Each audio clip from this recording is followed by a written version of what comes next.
Alright, chat, I'm about to start throwing around this jackhammer. This is a prawn colored jackhammer, but I switched it up a little bit and put a green pumpkin razor shad on there.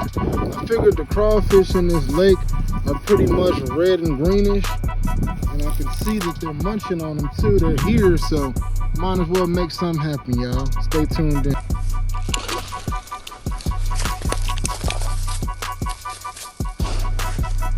Beautiful little bass.